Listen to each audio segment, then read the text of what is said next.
RS मुख्य परीक्षा में इस बार जो चौथा पेपर है हिंदी और अंग्रेजी का प्रश्न पत्र, उसने बहुत ज़्यादा विशिष्ट भूमिका निभाई है और कुछ लोगों के 140 150 तक अंक आए हैं। ठीक है, तो आप समझ सकते हैं कितना ज़्यादा गैप ये पेपर डाल सकता है। ठीक है, और इसमें प्रॉब्लम क्या रहती है कि हिंदी के पेपर को हल्के में ले लेते हैं लोग, और अंग्रेजी का पेपर वो कहते हैं हमारी पकड़ में आना नहीं, इसलिए नहीं पढ़ते हैं और बहुत ही कम अंक आ जाते हैं और बाकी जो मेहनत है वो सारी की सारी बेकार हो जाती है। तो करना क्या है दोस्तों, हिंदी में तो बुक्स जो भी राघव प्रकाश या इस तरह की पुस्तक आप पढ़ रहे हैं, बार बार घोटा मारें, लिख लिख करके मारें, ग्रामर में कोई गलती नहीं हो।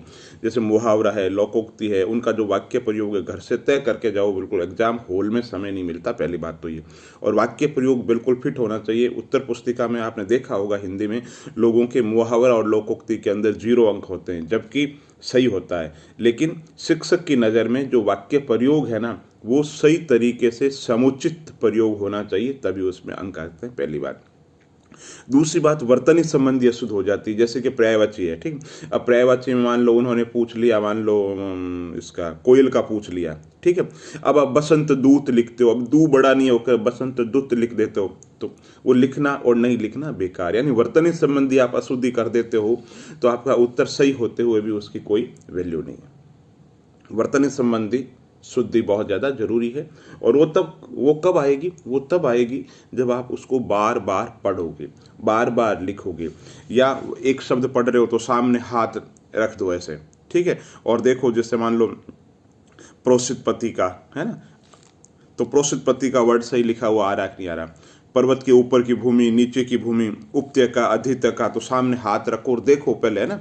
और आप देखो जो आप दिमाग में जो सोच रहे हो ना, वैसी है क्या वो जो मात्रा, छोटी है, बड़ी है, कैसी है? तो आप देखो, सामने हाथ रखो। इसी तरीके से विलोम शब्द में करो, इसी तरीके से युग्म शब्द में करो, इसी तरीके से प्रशासनिक शब्दावली में करो। पहली बात तो कोशिश ये करो ज़्यादा से ज़्यादा लिख करके पहले उनको अभ्यास कर लो। फिर भी नहीं लगे कि नहीं अब मुझे बहुत अच्छी पकड़ हो गई, लिखने की जरूरत नहीं, फिर उसके सामने हाथ रख करके देखो आपको सही तरीके से आ रही है नहीं आ रही।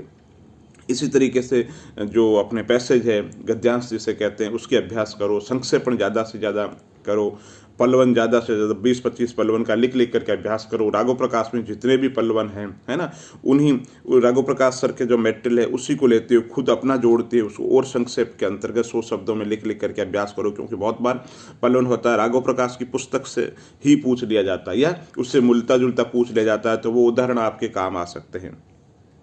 ठीक है, तो और जो निबंध है, तो निबंध में भी चयनित हिंदी निबंध किताब है राघव प्रकाश की, टाटा मैग्रा हिल की पब्लिकेशन की किताब है, जो भी पढ़ो मतलब। ठीक है, तो निबंध भी ऐसे नहीं कि सीधे लिखना नहीं है, उसका अभ्यास करना। ठीक है, तो इस तरीके से हिंदी में बहुत अधिक अंक आप ला सकते हो। और अंग्रेजी की बात करें तो अंग्रेजी से घबराना नहीं है।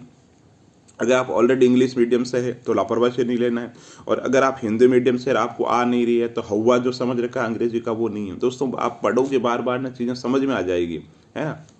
जैसे आपको मान लो सपोज करो एक्टिव वॉइस पैसिव वॉइस है, तो एक्टिव वॉइस पैसिव वॉइस हो चाहे डायरेक्ट इनडायरेक्ट हो, सेंटेंस एक ही रखो। सेंटेंस एक कैसे रखो? जैसे आपने राम सेंटेंस फिट कर लिया, राम पढ़ रहा है, राम, ठीक है, राम इज रीडिंग। ठीक है, अब जो भी जिसका भी एक्टिव वॉइस पैसिव वॉइस में भी ऐसे सारे सेंटेंस बना करके रखो एक्टिव वॉइस पैसिव वॉइस के अंदर। ठीक है, कि राम इज प्लेइंग। ठीक है, अब इसका पैसिव वॉइस क्या होगा? Ram is playing football.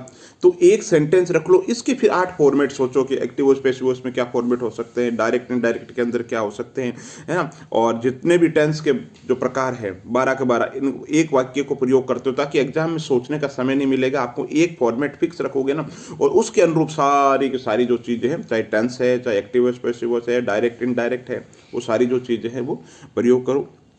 Article और जो डिटर्मिनेशन है अपने, उनको क्या बोलते हैं, little, a little, the little, इन चीज़ों का बार बार जब बीके रस्तों की किताब से देखो, आपको खुद को समझ में आ जाएगा। मच कब लगता है, लिटिल कब लगता है, ए लिटिल कब लगता है, ये सारी चीज़ें कब लगती है। Practice makes a man perfect, है ना।